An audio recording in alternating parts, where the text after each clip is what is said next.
Team Toppers, it's your girl Tania here with another YouTube video. And in this video, I'm going to be explaining MEPS.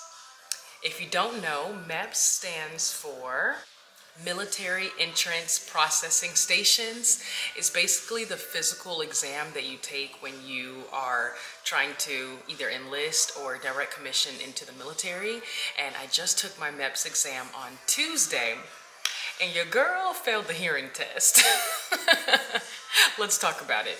Okay, so I want to share my experience. I have some video to kind of show you exactly how the day went. So the first things first is that your recruiter typically puts you up in a hotel, or you can drive to MEPS the next morning or the morning of the physical exam. I decided to take the hotel option, and my MEPS exam was in Montgomery, Alabama at Maxwell Air Force Base. So it was an interesting experience, to say the least. For one, I was super late getting to the hotel that night. I just had so much to do the day of here at my home. I'm in Birmingham. And so I ended up driving down, got to Montgomery around,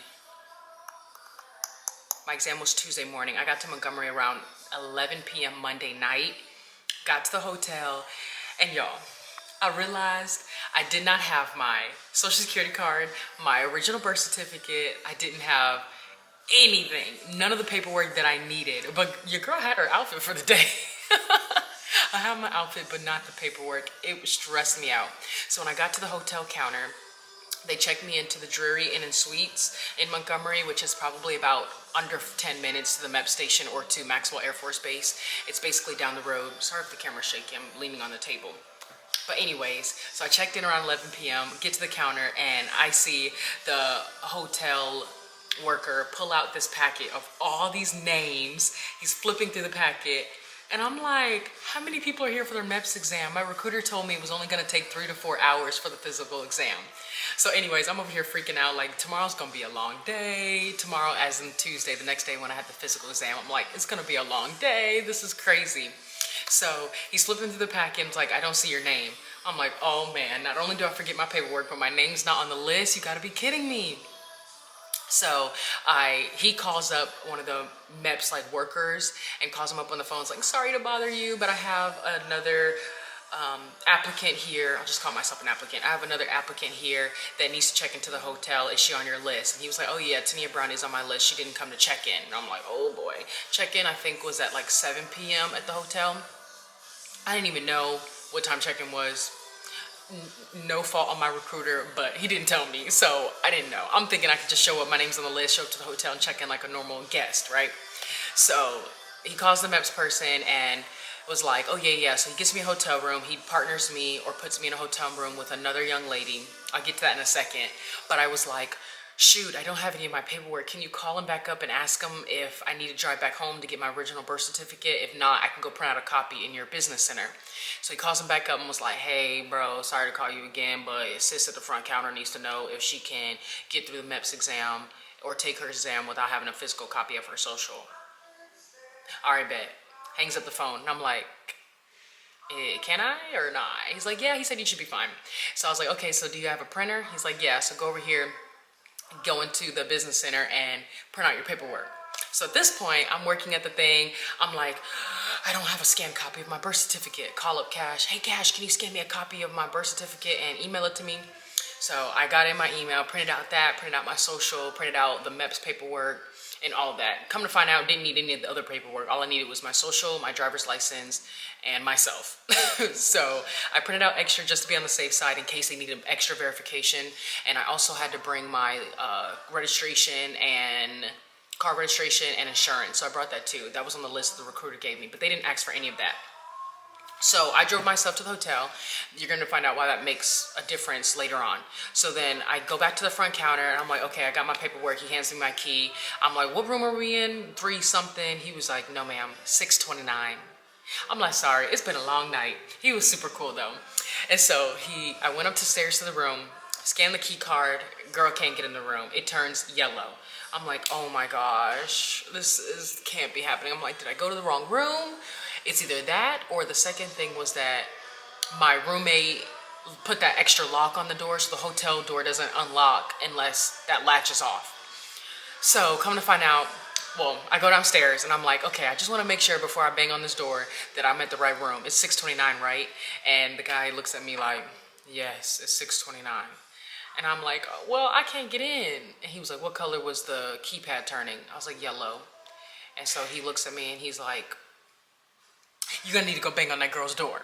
And I'm like, you're joking, it's 11 o'clock at night, we have to be up at 3 a.m. He was like, well, unless you want a place to sleep.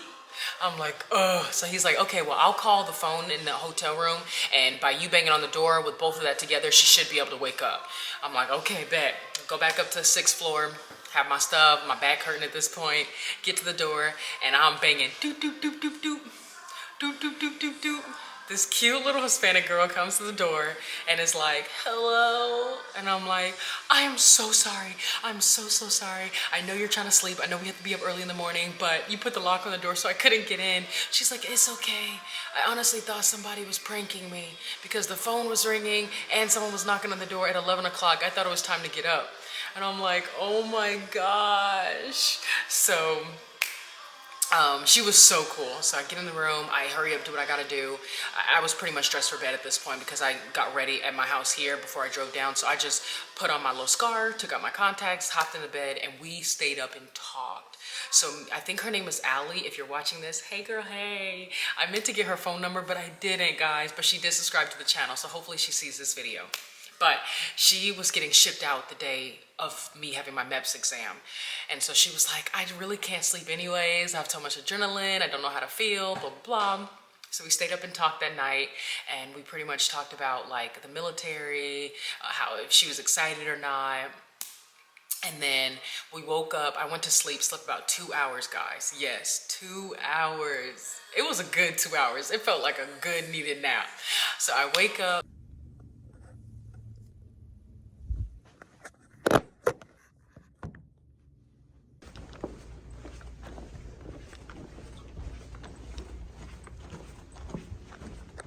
3:15, 3:20 at the latest. Got downstairs, nobody was down there. It was me and her, and we're looking at each other like, did they leave us? So we have to catch the shuttle, and you have to be downstairs at a certain time. And I'm like, no, the guy said that the shuttle doesn't leave until like 4:45 or something like that, or 4. Was it 4? 4:45? I can't remember. I think it was 4:45. I think the shuttle leaves at 4:45. So I was like, well, come with me in my car. I'm gonna put my stuff in my car. So I go to my car, put my stuff in there, come back in. We start seeing more people trickle down. I asked the guy, I was like, are you here for MEPS? He's like, yes. I was like, we looked at each other and we're like, okay, we're good. You know, we're here early. So then eventually a whole crew of people come down. Then they tell everyone to move into one of the conference rooms in the hotel. They do a briefing. They tell us about, hey, we're about to have breakfast, but I need everyone to turn in their room keys. You're gonna check out right now. And I'm thinking like, I gotta check out right now? I thought I was gonna come back after my physical exam and lay my head down for a second. No, you have to check out the morning of your physical exam, 3 a.m. guys, or around this time, I guess it's around 4 a.m. And so we get in line, girls first, women first. We turn in our hotel keys, and then we went to breakfast. So we ate breakfast, and me and Allie, I think her name is, we're gonna call her National Guard. So me and National Guard went and ate breakfast. She was enlisting into the National Guard. She's gonna do reserves. So I thought her story was really cool. So we sat down, we talked. Y'all, Allie has a black boyfriend. That's why I was like, that's why I like you. You dating a brother. She was so cool. And so we sat there, talked about our relationships and how her boyfriend's joining the military too, but he's not shipping out until September. And then I told her about my fiance, blah, blah, blah. And so then it's time for us to come back in after eating breakfast. The breakfast was delicious. I mean, you can look at this video right here. We had hash browns, eggs, grits. It was hotel breakfast, but it was hitting. And I wasn't really hungry, but I'm glad I ate because it held me over for my entire exam. So we come back, we all meet back in the conference room, and they're like, hey guys, we're about to go over the rules. Only bring your driver's license and your social security card, put it in your pocket. Because I didn't check in the night before, I had to go back to the counter and like fill out some extra paperwork. Did that. And then I went into, let's see. Oh, wait, yeah, after I filled out the paperwork, then they gave us the briefing and they were like, okay, so who here drove their own car?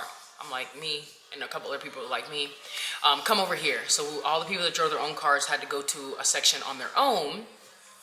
And they basically asked us, okay, so or they didn't ask us, they basically told us, since you drove your own car, you have to drive to the MEPS station. And I'm like, oh, did not expect that. So I didn't get to take the bus. I had to drive in my vehicle, which was worked out in my favor, and I'll explain that in a second.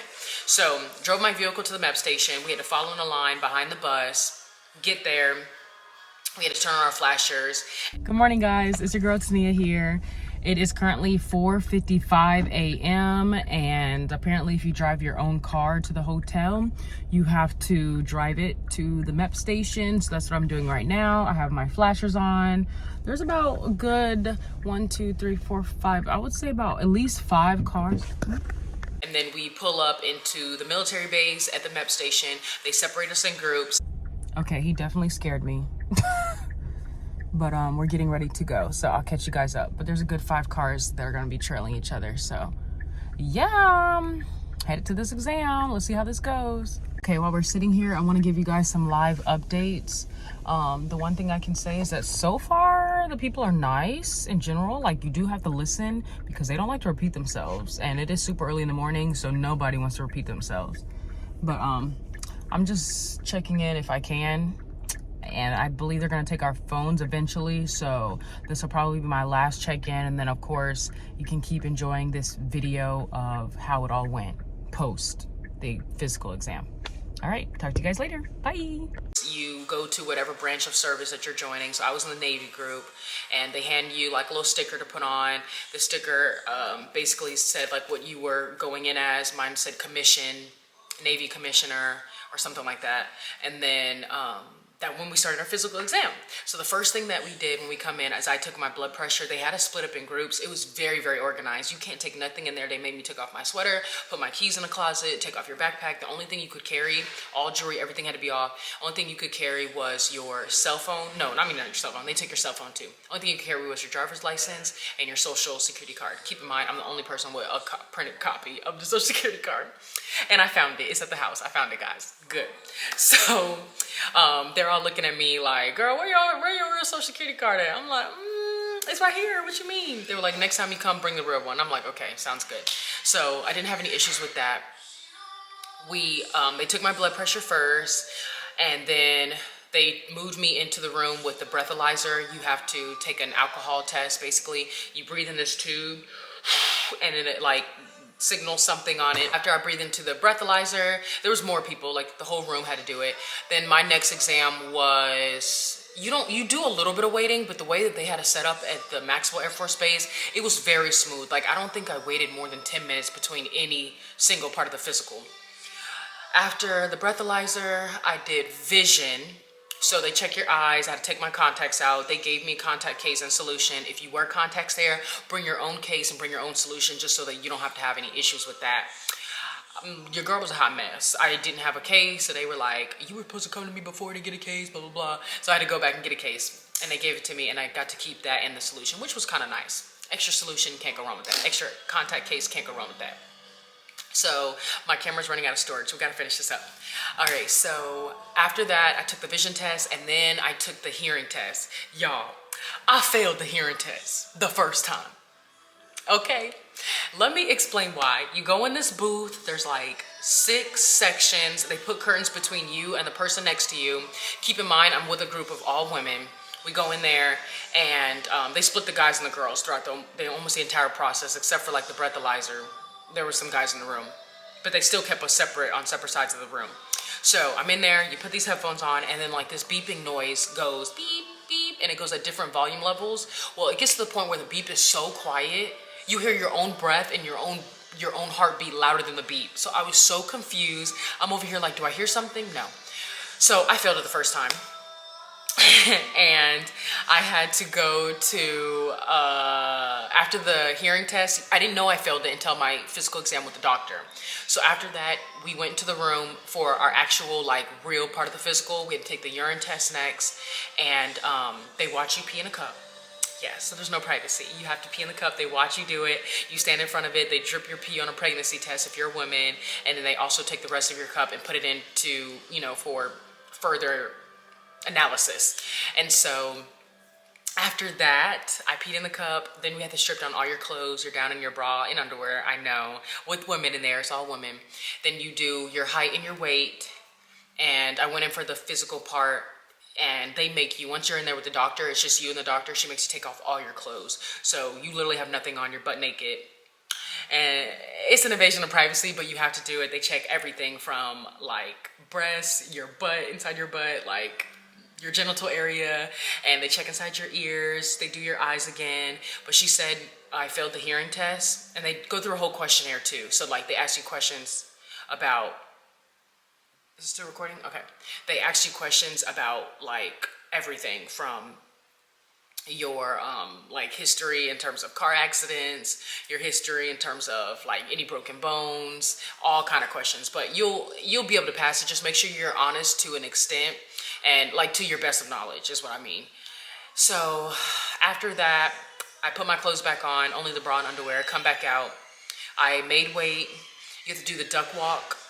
I can show you another clip of the duck walk and how to do that. And then we do some like arm exercises. The lady like pushes down your arms to make sure your arms are strong. They check everything from your wrists. Your whole body is examined, like from head to toe. So my phone ran out of storage, but I did want to show you guys what exactly I wore to my physical exam. You can't wear this sweater actually in the building, but it's nice to have it because you're up super early in the morning. And I wore some stretchy but still professional pants. Some people just wear jeans. You don't have to overthink it. They don't want you to wear anything tight, no leggings, nothing that really shows your body figure or anything like that. Make sure you're looking professional in some sort of way. Loose clothing that you're able to move around in because you're going to do a lot of movement. Like I mentioned, you do have to do the duck walk and some physical activity, mild and light physical activity. But still, it's a long day. You want to be comfortable. I suggest wearing light clothes. It wasn't that cold in the building when I went, but other MEPS stations I've heard could be cold. You can't really bring extra layers or sweaters or anything like that. So if you want to wear a long sleeve shirt, that'll be your best bet. And make sure you wear long pants. Take off all your jewelry before you show up.